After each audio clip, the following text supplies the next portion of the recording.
Good morning and welcome to the Tash and I Specs. Good morning. How are you, Tash? I'm alright. Are you feeling good? You Alright. limbering up? I'm alright. I'm okay. She's okay. That's good. Okay is good. Okay is good, isn't it? Yeah. Right. This week, from my perspective, this is a bit of our trickster history. Was that what we called it? Twisted history. Twisted history. Because I'm looking at Louis Pasteur, who was the kind of leader of, our whole system, the way we look at germ theory. Germ theory. And the first thing I said to you, wasn't it? Oh, does that surname got anything to do with the pasteurization of milk?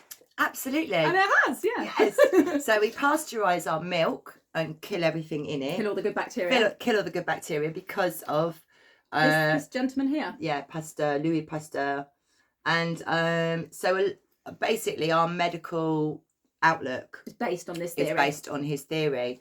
So anyway, I bought this book and I bought it before Christmas, and bloody hell, it's been a bit of a tricky read because science is not my forte. I did not. And also it's very complicated anyway because it's talking about things that have been hidden and rivet and twisted and this, that and the other. So it's a different way of looking at stuff. And you've got to kind of understand what went on and then understand how it was twisted. So it did hurt my brain a little bit, Tash, it did. I'm not surprised. And also there's quite a lot of French, obviously, because the reason the book is called Bechamp or Pasteur is because Bechamp was around at the same time and Pasteur nicked a lot of his work. So they weren't opposing per se. Well, he didn't like Bechamp because obviously Bechamp was on the money and Pasteur was sort of fluffing it. So Bechamp was the terrain theory, no? Or was it based Well, they didn't germ call theory? it germ theory or terrain theory. What they were looking at was bacteria and why things. Okay. So basically, this book is two books in one. So you've got a lost chapter in the history of biology, which is the actual main book, but then you've got a book that was written 10 years afterwards, at the beginning by Richard Pearson. So you read the first little bit and then you read Ethel's book, which was written in 1923, so 100 years ago exactly. She wrote this.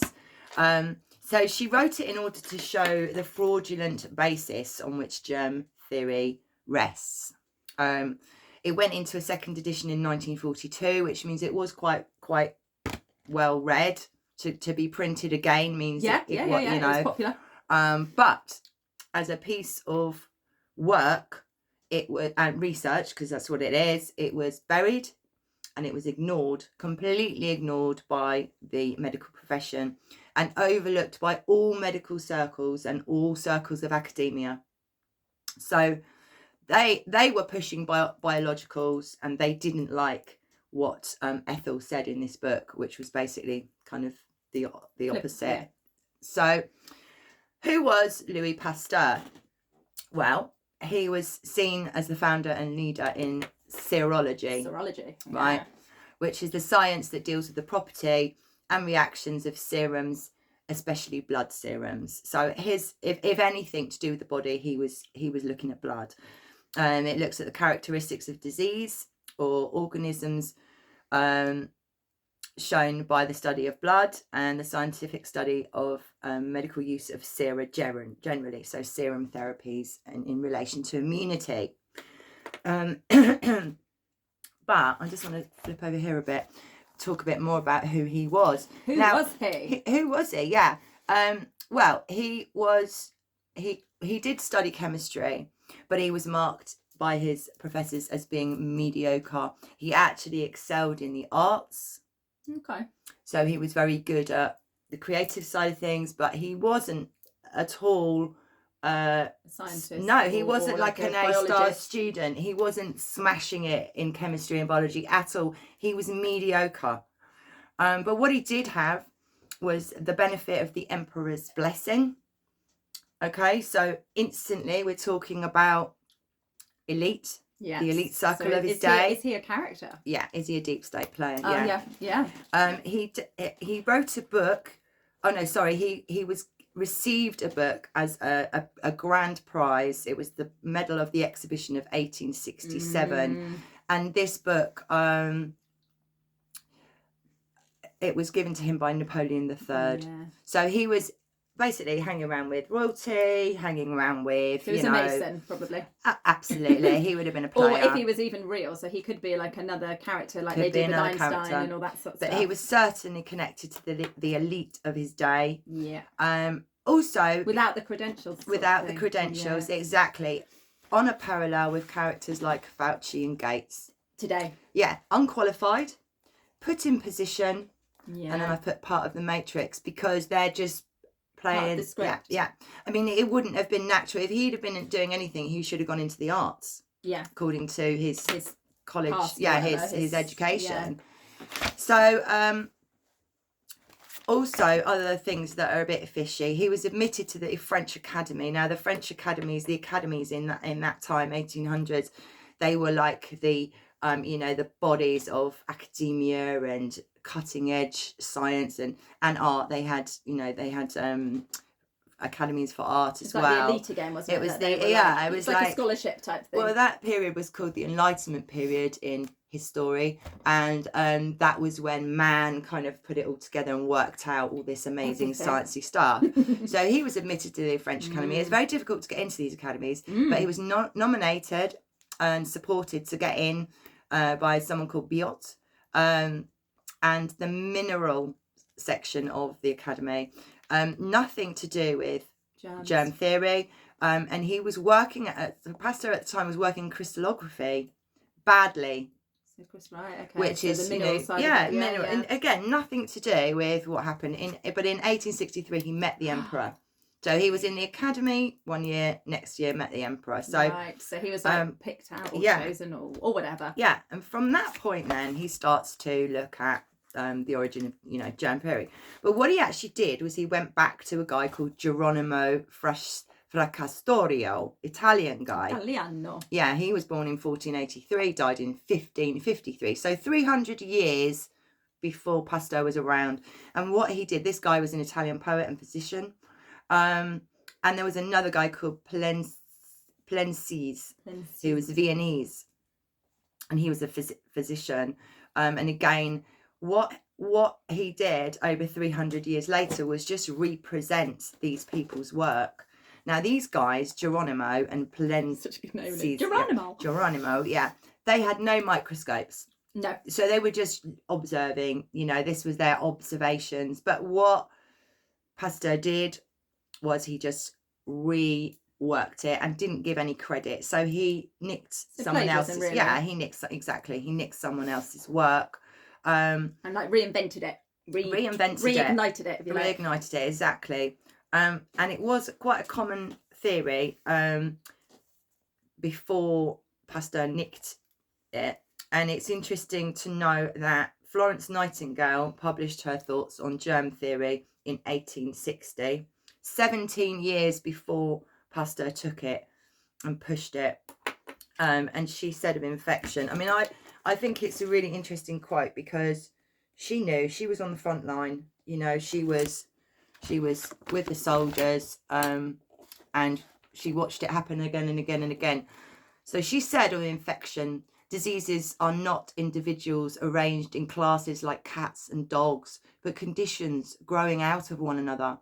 It is not living in a continual mistake to look upon diseases as we do now as separate entities which must exist like cats and dogs, instead of looking on them as conditions like a dirty and clean condition, and just as much under our control, or rather as the reactions of kindly nature against the conditions in which we have placed ourselves. I was brought up to believe that smallpox, for instance, was a thing of which there was once a first specimen in the world, which went on propagating itself in a perpetual chain of descent, just as there was a first dog or a first pair of dogs, and that smallpox would not begin itself any more than a new dog would begin without there having been a parent dog. Since then, I have seen with my own eyes and smelled with my own nose smallpox growing up in first specimens, either in closed rooms or in overcrowded wards, where it could not by any possibility have been caught, but must have begun. I have seen diseases begin, grow up, and turn into one another. Now, dogs do not turn into cats. I have seen, for instance, with a little overcrowding, continued fever grow, and with a little more typhoid fever, and with a little more typhus, and all in the same ward or hut. Would it not be far better, truer, and more practical if we looked upon disease in this light? For diseases, as all experience shows, are adjectives, not noun substantives. True nursing ignores infection except to prevent it. Cleanliness and fresh air from open windows with unremitting attention to the patient are the only defence a true nurse either asks or needs.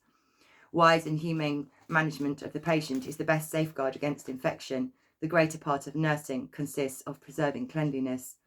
The specific disease doctrine is the grand refuge of weak, uncultured, unstable minds, such as now rule in the medical profession. There are no specific diseases. There are specific disease conditions. So she doesn't mince her words there, does she? No. And she was there, obviously, as we know, Florence Nightingale, very famous for nursing soldiers. So basically, his theory was already unpopular amongst people like Florence Nightingale. And he was deemed by the emperor and by academia and society to make great discoveries, but it was always repeated. Yes. Other people's work, and that's where Bechamp comes in. Now, these geezers were sort of called in for the problems of the day. Obviously, nowadays we have the issue of the day is these so-called flu problems. But then it was silkworm production. It was silk production with silkworms, and it was wine as well. They had problems with grapes and the vine and all of that. So this was what the problems of the day, and they were great money making. Obviously, wine and silk. Yeah, so they wanted to understand it more. So both Bechamp and Pasteur worked on these issues, and often Bechamp found the answer, and then Pasteur sort of nicked it because Bechamp wasn't popular. He wasn't part of the elite. No, he was just a normal geezer. And it is that thing they say, don't they? It's not who you know, it's not what you know, it's who you know. Yeah. And I feel like reading this book, that's what it felt like. It felt to me like Bechamp kept making good discoveries, and then Pasteur nicked them and just slightly tweaked them like they do to suit the narrative, exactly. But so they both were looking at vine and grape problems. This was about 1864 up to about 1872. But Bechamp made a statement, and then Pasteur produced the same statement 8 years later. And they were looking at yeast, but they both said new experiments demonstrate that the yeast germ that makes wine comes from the exterior of grapes. So they were looking at fermentation and mold. The problem with the silkworm was mold.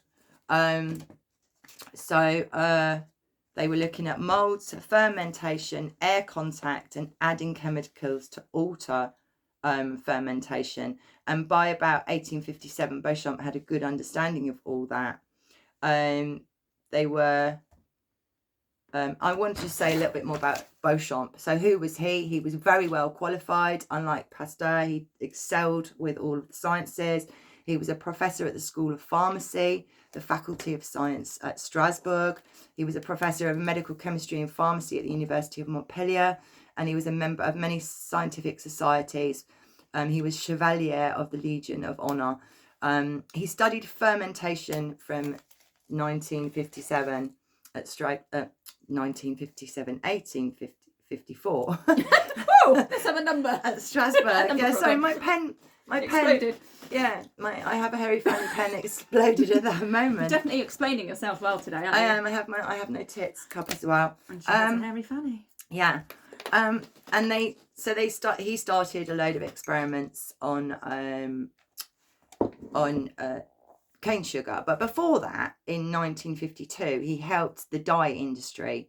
He worked out how to produce, I can't say that anymore, aniline, which is a dye. It's a chemical used in the dyeing industry. The industry came to him to troubleshoot. He did that, and then the German dye industry just went boom and made a lot more money. So he had sort of made a mark in business, but he wasn't really regarded as being on a par with Pasteur. He wasn't an elite, exactly. But he proved that airborne germs did exist. But Bechamp's ideas were constantly nicked by Pasteur. But Pasteur ignored certain elements of Bechamp's finding. He promoted, therefore, a contradictory theory. Right. And it was this little tweak, this little misalignment where 90% of it was true, but then the 10% converts it. Exactly what they do today. Exactly what they do, isn't it? Right, I'm going to leave that till the end. Right, so Bechamp's work was absolutely pivotal because he discovered what he called microzymers, which means little bodies or small ferment in Greek, and they are the crux of this whole thing of terrain or germ theory. What are they? They're microscopic, tiny living organisms, very diverse. So there's loads of different types of them, and they are molds or ferments. That's what they're called. They're called. So in theory, could the mold, like with when you're talking about the grapes, like the mold in that is actually probably quite a natural thing for them to go through that, isn't it? Well, they're part of it. It's part of the system. Yeah, part of our system. Exactly. They are there already. Yes. All right. So Bechamp wanted to know what was their function, why were they there. He found them in chalk originally, which there's chemical chalk, and they weren't in that, but in the natural chalk that he just went out and chipped from a rock. So which had not been in contact with the air at all, but had been in that suspended animation for thousands of years, had these little bodies in it, these microzymers, and they were also alive, they move, and he saw them as small, powerful ferments, and it was these little bodies which caused fermentation. And when something ferments, it does move, doesn't it? Yeah, it's alive. It's alive. Fermenting is very much alive, isn't it? Exactly. So he went on to study yeast, which is yeast is molecular granulation in the yeast that causes yeast to react, and ferment. And he found that molecular granulation, that fermenting, was in all animal cells, present in all animal cells and all vegetable cells. In fact, all life all have the power to cause fermentation. And are microzymers. So actually, microzymers occur naturally in all our cells, and they occur in all organic matter. They are actually integral to the cell. Microzymes occur in healthy and diseased tissues. In diseased tissue, he found microzymers associated with naturally occurring, not from outside. So, internal. Other bacteria. So we've got these microzymers in us already, and they're part of us. They are us. He actually found out that they weren't cells, but they were elementary units of life, and they were builders of cell tissues. So the microzymers actually build our cells. And bacteria is an outgrowth of a microzymer that occurs when diseased tissue is broken down into constituent elements. So in other words, if a cell becomes unwell, the microzymer will kick in to as an outgrowth to deal with that diseased tissue. So it's necessary for all cell life to grow and to repair itself. Yeah. So if you're not very well and your cells are unhappy, your microzymers will produce these fermentin to basically probably ferment and break down whatever it is it's disease to remove it from the cell. Exactly. So it's a primary anatomical element of all life. And he proved this with experiments on a dead kitten. Now, this was a bit grim because he had this kitten and he had it in a jar. Yes, they do, don't they? Yeah, between 1868 and 1874. Nice. And then another kitten between 1875 to 1882. And in these experiments, he proved that on the death of an organ, its cells disappear, but the microzymers remain and they don't die. So in the jar, it's full of all the organs and everything would be broken down, but there would be this black little fermented. Yes, and that is actually fungus, so all the tissue goes, but the microsomes remain. Stay. They're imperishable and they do not die, and that's why they are found in the chalk that's been in these hills for thousands and thousands of years. Environment. As soon as you get it up and play with it, it's all in there. And also he proved that bacteria can and do develop from microzymas and are in fact a scavenging form of microzymas. So bacteria is a microzyma, and developed when death, decay or disease cause an extraordinary amount of cell life, either which needs to be repaired or to be broken up and broken down. So therefore bacteria are there to rebuild dead or diseased tissue, to rework body waste. It will not or cannot attack healthy tissue. And it's important and necessary to human life. So that's the bit that Pasteur tweaked. That's the sort of 10%. That's what he took. That's what he left out. Yeah. He left it out. And in doing that, as usual, they rubbish then Bechamp's work, and, you know, he was shunned by academic society, all those sort of bollocksy things that they do to each other. But, you know, Pasteur contradicts himself over and over again, because in order to do that flip, that inversion, he had to actually contradict himself. And I love this one. It's on page 220 of this. How can foreign organisms originate disease in a body when, according to Pasteur, they cannot find entry into the self-same body until after disease has set in? There you go. So it you know, it just shows that he was probably a player in the elite circles. He was probably, I put there as well, interesting bloodline check. Now we haven't got time to check everybody's bloodline, but when we do these twisted history things, it would be interesting just to look at what is their bloodline, these characters. So it's like say a Fauci of Fauci of 18, because a character who's... it was obviously earmarked. Oh, he's not very good at science. In fact, he's shit at it, but he's mediocre. I was mediocre at science, you know. So and he easy to manipulate. Really excelled at the arts, but easy to manipulate if you're not that good at science as well. You're going to regurgitate what they want you to regurgitate, which is exactly what he did. You're not going to question what people are saying. And to be made a member of the academy on such dodgy grounds, makes no and sense. Then, you know, meeting the emperor. Very good, obviously, knew Napoleon. He was right up there with, so he is basically a historical fraud. Fauci. Gates. Because Gates has no medical, I mean, and there's those pictures of him giving stuff to children, and he shouldn't even be administering because he's not got one medical qualification. So very similar. And, you know, we talk about terrain theory and we talk about germ theory. And this sort of is, I thought, let's actually read up and find out properly. And, you know, chatting this week as I'm sort of getting this together, let's not forget, terrain isn't just out there. This is your terrain. Inside. This is your terrain, this body. So when we talk about terrain, it isn't just out there. It's and my terrain is different to your terrain. Our personal terrain. Our personal terrain. Oh, yes. So that was my little findings this week, Tash. Well, it wasn't this week. It's been over about a month. Last year. Oh, God, I'm so glad to have finished that book. I know what you mean when you get stuck. So I thought I'd just look at exosomes. Right, because I have no idea what they are. As we talk about them, don't we? You hear about it a lot. Oh, it's not a virus. It's your exosomes. It's this, that and the other. That's what you hear, don't you? A lot of people saying it's not that sort of thing. So this book, The Truth About Contagion. I really want to pull the cover down. Is it stressing you out? Yeah, there we are. There you go. Very, very interesting book. Lots of other bits in there as well.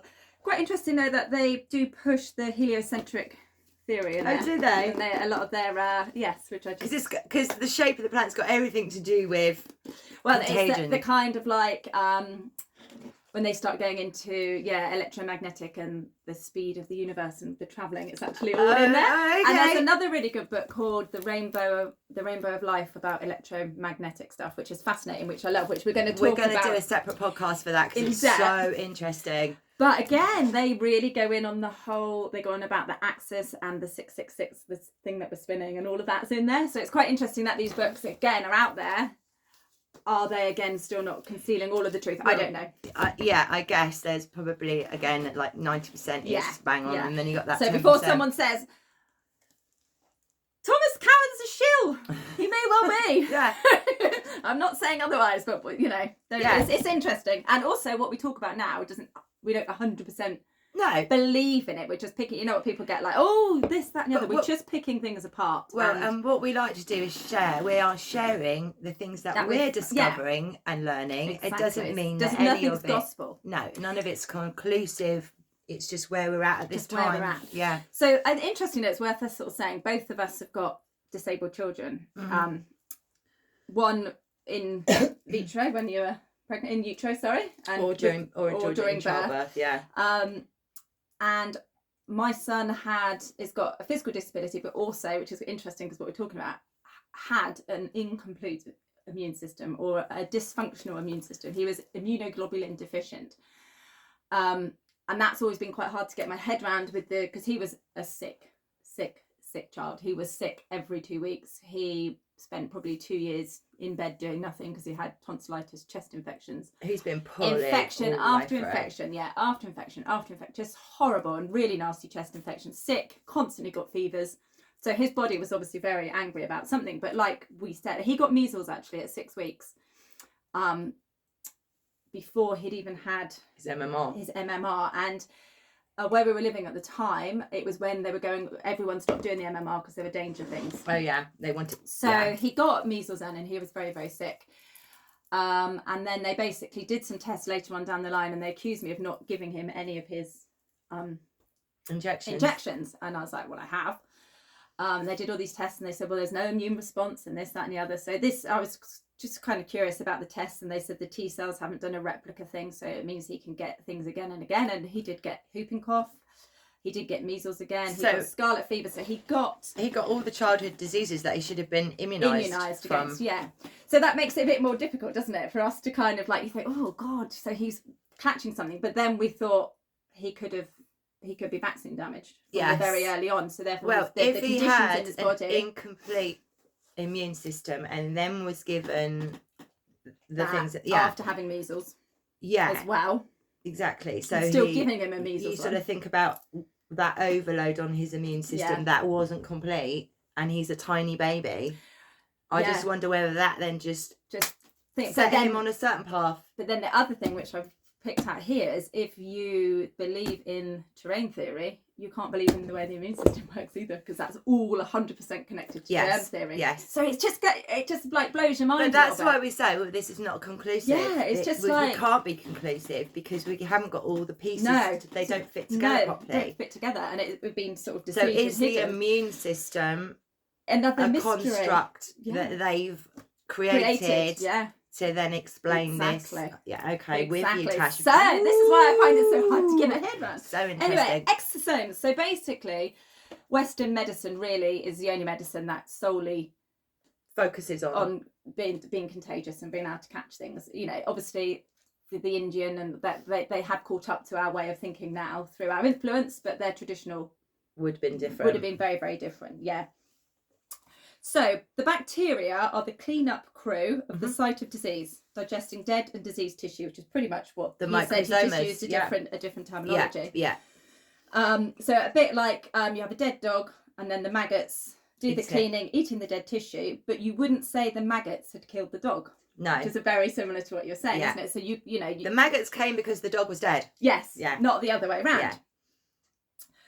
Yeah. So research has shown that exosomes have the exact attributes as a virus. They're the same size, they contain the same components, and they act on the same receptors. So they're basically the same thing. So viruses are exosomes? Yes. So living organisms. Living organisms. Very pleasant. Are they? Yes. Living organisms that are threatened through starvation, chemical poisoning, or electromagnetic effects.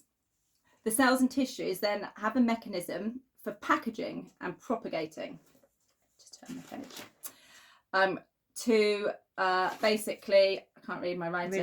Releasing these poisons. Releasing the poisons, yeah. So basically, they're there to break down the poison and get rid of it. Yeah, to get rid of it. Like it's very much like what you said. It's just a slightly different terminology. This is more modern wording, I suppose. Yeah. So HIV researcher Sorry, Oscar's phone. Sorry, Oscar. We'll call you back, Oscar. HIV researcher James Hildreth, he stated, the virus is totally an exosome in every sense of the word. They are completely indistinguishable from what the virologists have been calling viruses. So it's 100% the same thing. So how they work. So if you have a poorly malnourished child and you expose this child to common environmental toxins, the tissues and the cells affected begin to produce, package and secrete these poisons in the form of exosomes. It rids the cells and tissues of substance that would do great harm. So basically, the more exposure you have, the more exosomes you produce.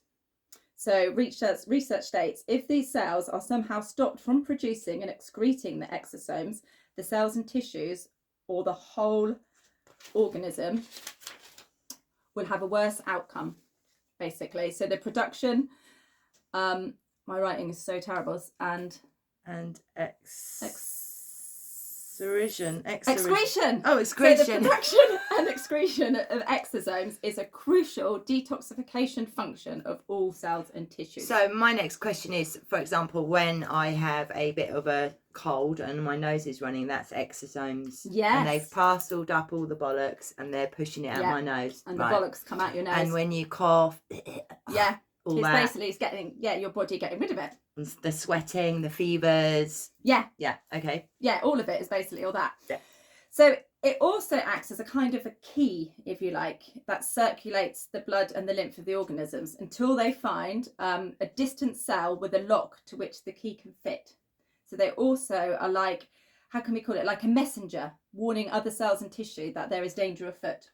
Okay. So they work like a messenger. So they're going through the body and searching for it, but also warning other cells. Yes. There's something in the house we don't want. And they need to prepare. Lockdown. They basically need to prepare. We don't use that word. I hate that word now. But dangerous afoot. We might need to prepare. Yeah. Not necessarily always need to prepare. Okay. So they are a brilliant communication system to rid the cells and tissue of poison, and it lets the rest of the body know that this is happening.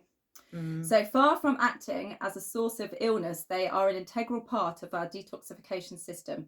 Therefore, these viruses or exosomes aren't invaders, but toxin gobbling messengers to help with environmental assaults. Nowadays, exosomes are used to treat cancer, anti-aging, hair regrowth. I didn't look it up, but even a penis treatment. What does it do? I don't know. I meant to look it up, but I forgot. Oh, Tash! I want to look it up. Yeah, should we look it up? Oh, where's my phone? Oh, it's over there. Yeah, so we'll look it up later and maybe put a little link down below to the penis treatment. Yes. From your virus and your exosomes. Yes. So research shows toxic exposure, including fear and stress, also increase the exosome production. Absolutely, because when you get stressed, you go into fight or flight and you release a whole load of hormones. All sorts of stuff.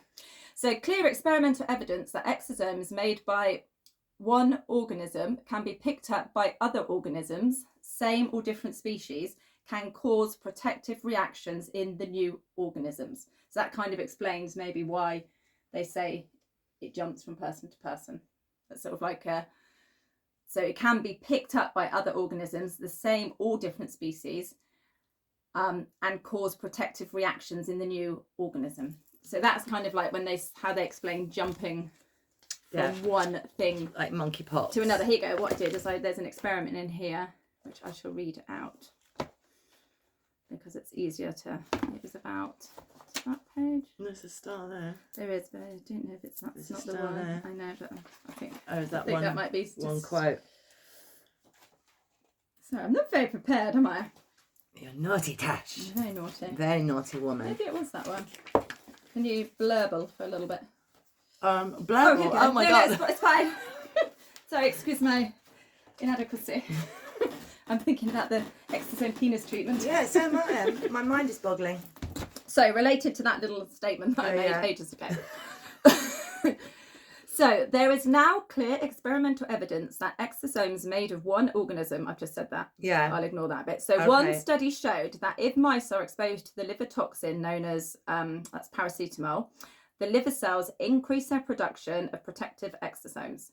The researchers isolated and purified these exosomes and exposed them to other mice to them. The second group of mice did not get sick as would be predicted by the virus theory. Instead, they developed protective responses in their livers and secreted more exosomes. So that's in effect what we've done for the last 3 years, is not have any things in the arm. Yeah. We've just, you know, and our bodies may at times have done protective stuff with the exosomes. We haven't been Little well sniffles. here and there. Yeah, little sniffles, a little bit of... It passes. It passes, indeed. And we're fine. And it's very similar to what trees do when they're confronted with a beetle infestation.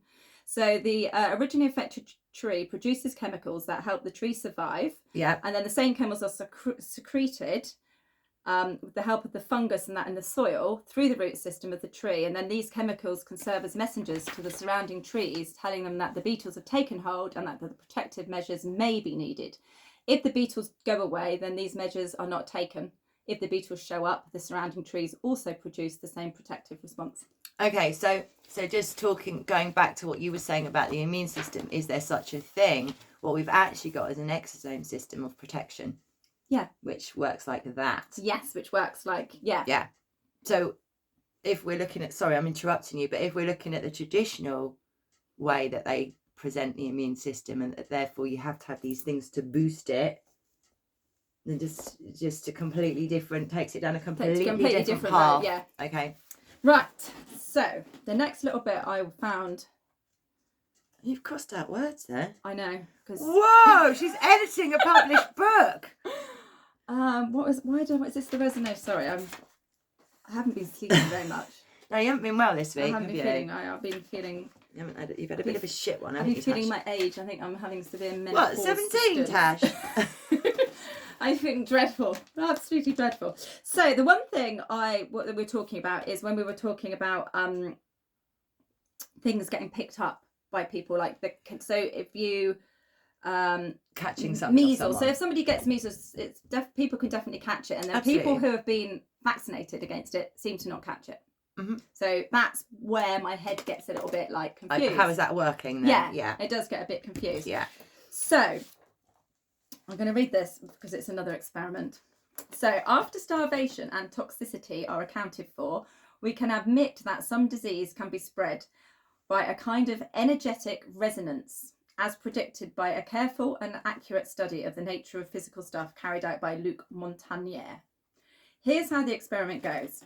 First, one puts DNA or RNA in water, beaker 1, and one puts a collection of nucleic acid, the chemicals that make up the DNA and the RNA, in a separate water beaker, beaker 2. In another part of the room, sorry, it's the same sentence. Then one introduces an energy source such as UV or infrared light and shines it on beaker 1, which contains the formed DNA or RNA. In time, the exact same sequence of DNA or RNA will form out of the raw materials in beaker 2. So that's resonance. Well, yes, but when I hear that, I see that as quantum. There you go. Yeah, I suppose resonance probably is quantum, isn't it? You do it to one part of it, and it happens. And it talks. It's like this message. Yeah, but it's all connected. It's all connected energetically. Right, I love it. So there is no possibility of physical connection between the two beakers. The only conclusion one can draw from the simple experiment is that the DNA or RNA in the first beaker has a resonance energy picked up by the second beaker. This resonance energy then becomes the blueprint for the formation of the identical piece of DNA or RNA in the second beaker.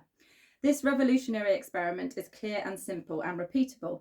The formation of DNA or RNA in the second beaker can happen only if both beakers have water in them. Right. Without water, no resonance is possible. I don't know why I scrubbed out that. Isn't that funny? Yeah. Even in our stringing. Oh, it's because it was a different experiment that I didn't talk about. All right, so you didn't want to read that. So I didn't want to read that. Oh, sorry. It was a different experiment. So when one applies this discovery to viruses or exosomes said to cause measles, chickenpox or herpes, it is possible that since these particles called viruses are simply packages of DNA or RNA, they emit their own resonant frequencies. In a way yet not determined, each frequency creates an expression that we call disease. However, the frequency will create what we call illness only if there is a purpose or reason for the illness. So chickenpox is a universal way for children to live a long life. Children who experience chickenpox have less disease, typically less cancer. Yeah, this is fascinating. Than children who haven't had chickenpox. The same holds for measles, mumps, and most childhood infectious diseases. Why do measles and chickenpox seem to be infectious? One child puts out the message through exosomes that now is the time to go through the detoxifying experience called chickenpox. Other children in their home or class or town receive the message and begin the same detoxification experience. In the end, the children are all better off for having sung together. So basically, they're kind of implying that they need to go through these diseases. It's part of their own growth. Yeah. It's the growth, the natural growth of what we need for our immune systems, or whatever system we want to call it, to strengthen our bodies to cope with future things that are going to come in and potentially make us ill. Yeah. I mean, that's incredible about it. It is, isn't it? Yeah, it's amazing. So with an illness like herpes, resonance may also be at play. So when two people come together in the highly charged act of sex, a situation in which this resonance acts strongly, it is no surprise that the couple might resonate together and create identical DNA or RNA in a manner similar to what occurred in the beaker. To a virologist, this looks like the appearance of a new contagious virus. To a realistic observer, it is two people forging an intimate genetic connection. This observation, rather than proving contagion, teaches us about the mystery we call life. It teaches us again that the materialistic conception of the wily attack virus is an impoverished, inaccurate review of the world, and it teaches us to forego simplistic explanations and look into the deepest mysteries of life if we were to create a world of health and freedom. Lovely. So isn't that interesting? So it looks really like that childhood diseases, they're all really important to have. They're very important for our and obviously if you're putting in a live virus than the MMR, you're doing it for them, and that's probably stopping the natural process that we need. You're putting the exosome in there. Yes. To start the process that your body hasn't naturally gone into, as it should. It should naturally go into it when your body is at that point and ready. Yeah, which in history is, and that's why they're childhood diseases, because it's part of growing up. It's part of the experiences that we need. And I'm not being funny, but I know there are dangers around. Not really chickenpox. No, but the others. There's one where if you come into contact when you're pregnant or whatever. Oh, scarlet fever. Is it? And isn't it rubella? It becomes, so if a child has scarlet fever and it turns into rubella, doesn't it, in the womb? Is it something like that? I thought it was measles that turned into rubella. Measles? But yeah, it's only if you come into contact with a pregnant woman and it makes the child deaf. But then we've got to. But how do they know that for sure? Yeah, we've got to question all of this, because this is just part of the narrative that we've been told. It's not just about protecting children; it's about protecting pregnant women and la. So there's all this make it all bigger, isn't it? Yeah, there's all this kind of other decoration around it to make it more like you must do it. Yeah, it's interesting, isn't it? Yeah, and also talking about vibration at the end there, frequency, which is vibration. We are as much energy as we are physical, and that's where I think medicine's gone wrong. It just focuses on the physical like it's a machine, and actually there's this huge energetic system going on around, thinking that's what they've hidden from us all in all, isn't it? It's our need for having electricity around us is important as breathing the air and drinking water, the electromagnetic field, and I think we'll talk about that later. It's a really interesting one. It is fascinating, isn't it? It was fascinating, and we just thought if we'd have done it today, this video would have been extremely long. It's probably getting a bit long now. Should I just quickly touch on what I found out about the immune system? Oh, sorry, darling, I thought you'd finished. Well, how very rude of me. It's really hard to find anything alternative about the immune system in general. I couldn't really find much. But by refuting germ theory, it obviously does raise questions about the immune system. Yeah. Because they are interconnected, aren't they? Yeah. They're because of the way we've been taught about germ theory. They go to us. They go two and two together. So it's kind of like external entities invade and infect the body, and that causes disease. Yeah. So that is then connected to your immune system. So if you look in the medical dictionary, immune system basically it's just organs responsible for immunity. That's what you get if you look at it in a medical dictionary. So then the word immunity, the body's ability to resist infection afforded by the presence of circulating antibodies and white blood cells.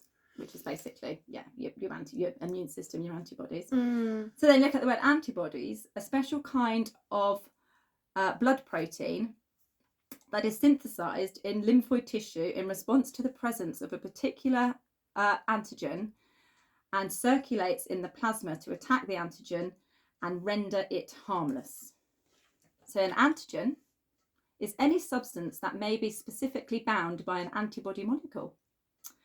So it makes it clear that antibodies and antigens are interdependent entities.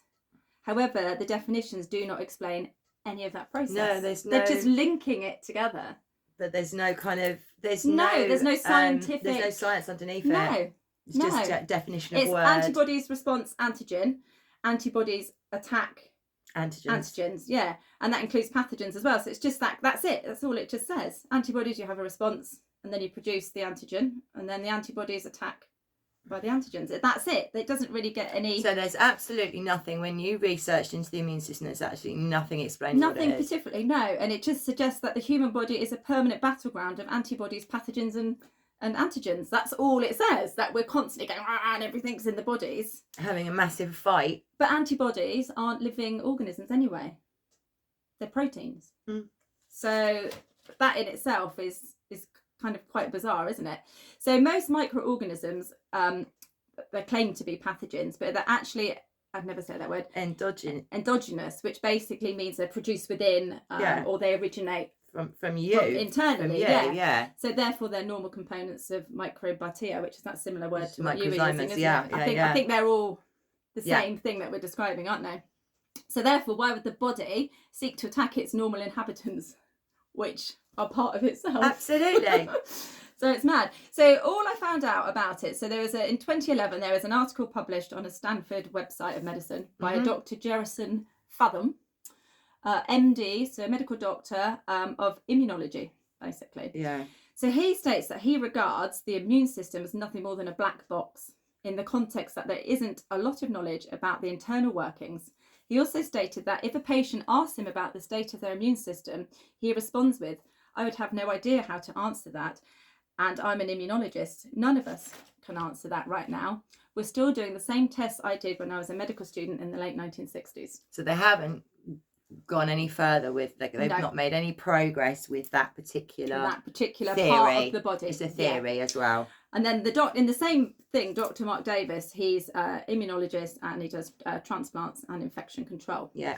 And he says, that's an awful lot of moving parts. We don't really know what the vast majority of them do or should be doing. We can't even be sure how to tell when the immune system is not working right, let alone why. Why not? Because we don't have good metrics on what a healthy human immune system even looks like. So again, you've got another doctor saying that. He also says that microorganisms are not invaders and they're not the cause of disease by any means in the body. That's probably a bit boring. There was another quote. And then there was another quote by Herbert Shelton. It is not enough to say that those exposed individuals who fail to develop already infectious disease are immune. This merely says that they do not develop the disease because they do not develop it. It explains nothing. Yeah. It's so true, isn't it? Yeah. And then this is another quote by John Fallon. Can one person become immune and another not? The dilemma appears to be fully settled when it is understood that full health, is the only reliable opposition to disease, that everything which improves health builds immunity to all disease-building influences. And that, my friends, is it. So basically, the immune system is another theory. Well, it's not. We can't pin it down with anything concrete. We can't pin the immune system down. There isn't any information about what it is or how it works. So with Oscar's illness, the only thing I can say, he used to have tests with his immunoglobulins. You've got IgGs, IgMs and IgAs. Right. He was low in IgMs and IgAs. IgGs and IgAs. IgMs are generally things like allergies and stuff like that. So that's when that one's produced. So it's like histamine, probably related to histamine. Yeah. The other two are related to infections and the T cells reproducing a copy and all that nonsense that we were talking about. So Oscar's blood tests would come back. They'd test those three. The IgM would always be normal range. The IgG and the IgA would be low. And then the IgA corrected itself as he got older before the IgG. Is the IgG still out? It's low end of normal. So he's just made it. They call it borderline. They call it borderline. So he does still get sick, doesn't he? Yeah, There's no doubt about it. He does get respiratory. Yeah, he does sort of seem to come down with things quite regularly. Quite a lot. So that is as far as I can see, that was enough of a test to say that that's a very simple test. And again, the metrics, who makes these metrics up? Yeah. Who decides that 0.17 to 3 is a normal range? So that's the only test they did. They never did anything more elaborate than that. It was those 3 things were tested. Yeah, so they don't have anything more elaborate than that. And what I will say is when he had Kawasaki's disease, the treatment for that is immunoglobulin therapy, which if he had carried on getting sicker, they would have put into him every week intravenously to help with the immune system. So what is that they were putting in? The IgGs, the IgMs. Oh, so they were putting them from in human plasma. Okay. So they separate. So when you go and have your blood taken, they obviously separate it for different things, and that's separated from blood donors. Well, they do ask for plasma donors as well, don't they, separately to blood donors? I tell you what, he was never well. We had about 4 weeks of this. He was so well because they did it for the Kawasaki's. It cured that, but it also stopped all of his other problems. So it's almost as if his body just isn't making enough of those. But what are they? What is the IgM? So I think we need immunoglobulins, they're called. Immunoglobulin. I think we need to, well, for me personally, I'm not telling everybody else what to do, but for me, I'm now going to sort of let go of those words that don't have anything behind them, like immune immunoglobulins. System. It was just a silly little blood test. Yeah. I think we go back to, it goes back for me to just, we've got all this stuff inside us anyway, these microzymas, they're there ready to react and keep the cell healthy should anything come in. And that's what we kind of always thought with, And the same with autoimmune problems, that's another creative thing, isn't it?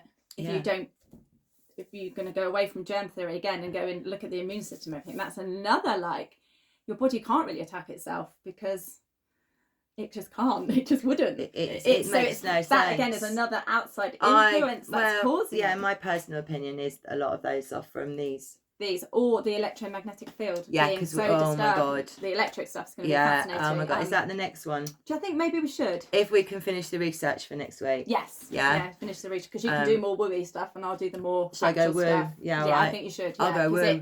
It's really connected. I love going woo. It's very connected. Oh, it's my favourite. So there's food for thought. So yes. I still can't quite understand what was wrong.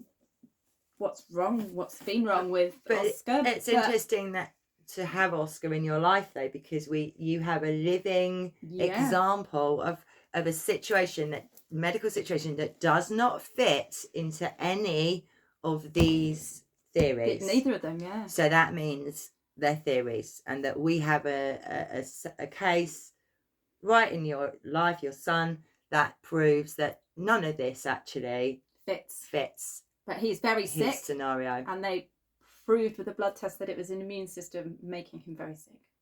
And he didn't have an immune response to vaccines. At all when he was... Not when he was little. So then they gave him more to test it to see whether he was going to get immune responses. And eventually he did.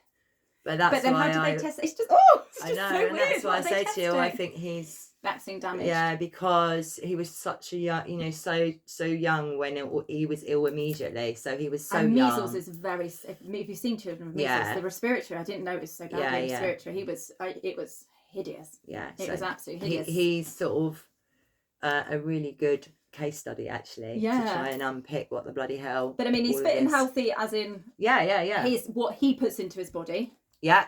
He does cold therapy all the time, and he does a lot of stuff, but it hasn't changed particularly his health, has it? I think it has to an extent, maybe. It's probably his coping mechanism, improved the quality of his life, and his headspace and stuff.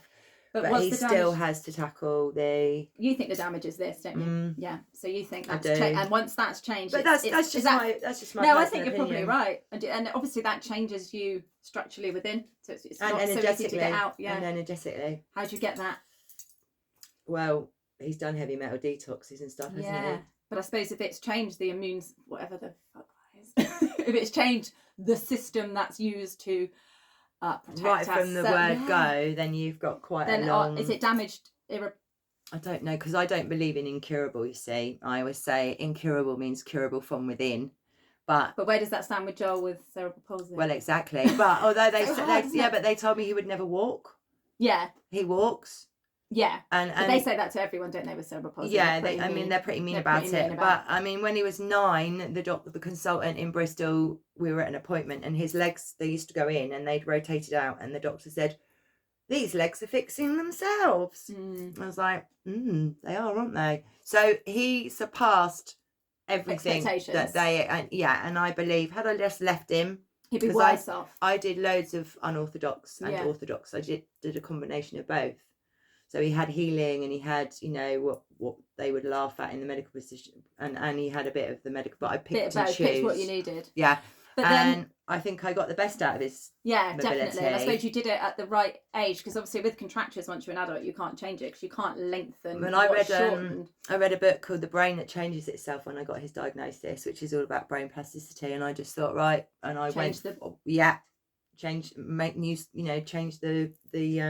synapses. So you can do that very much, can't you, when you're growing, I suppose, as well, when you've still got movement in there, but that's probably quite different once you're formed. 0 to 7 is really where you've got to get in there. So I started when he was about 2, and then I just carried it on. So I did a lot of it between 0 and 7, and then he had his first surgery, which gave him an ankle, and then he so it's been a combination of it. But and what about things like, with me, I've got it and Oscar's got it, when you've got too much collagen, I can't see how you can change that. If I've physically got that I can't. That's my biological makeup. Then are we born with these anomalies because of previous toxins in the environment, which are in our mothers and our fathers, and because they say it's genetic. My condition's genetic, right? It's but so therefore it's something that is already out of alignment in your parents. Do you see what I mean? DNA. Because we've been toxined to fuck for a long time now. So basically it's changed at a cellular level. Yeah. And been passed through. Yeah. And an energetic a cellular level and passed down that way. That's how I see it. But it's all just so confusing. My opinion. But no, it's very, very... It's trying opinion, to work it out. It's all opinion, because none of us know for sure, and it's just trying to work out what makes sense. I don't believe we catch flu. No. At all. And I don't believe... I don't know.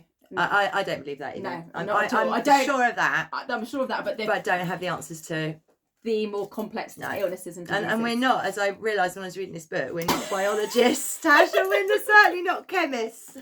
Oh, can think of anything worse? Oh, I didn't like science at school. Chemicals. No, didn't like any of that. I didn't mind science, but yeah, you're a bit more logical than me, though, aren't you? Yeah, but I couldn't do physics, because that's too mathy. Oh no, no. I like chemistry and biology. Well, we had to do a science, so I picked biology out of the 3. I thought that was the lesser of 3 evils. Yeah. But I wasn't good at maths. I was all creative-y and I can't do maths either. I was all. I still haven't got a maths GCSE or anything. I know several people that haven't. It's I just. can't do it. I can know my times tables. Oh, I know. I can still recite those, because we used to chant them. I know my 2s, my 5s, and my 10s. That's all you need to know, Tash, in life, isn't it? 2, 5s, and 10s. I don't know any others. You don't need to know. And 12s, because you just double the numbers. Yes. But they're the only ones I know. Oh, I can do 9s, because you count it on your fingers. 9 is the magic number, isn't it? Well, 9, if you go 3, 1, 2, 3, put your 3rd down. Yeah. My nan. I remember my nana showing me that. But I can't do any of the others. 7s. But you've got through life without it, so it just shows nobody needs maths A levels to. I can count money. I can do change. Yeah. I can do all that. Yeah. That matters, isn't it? You've survived without that maths A level. Anyway, enough waffle. We will be back next week to talk about penis enzymes. Is it? Was it? I can't remember what it was. It was penis something.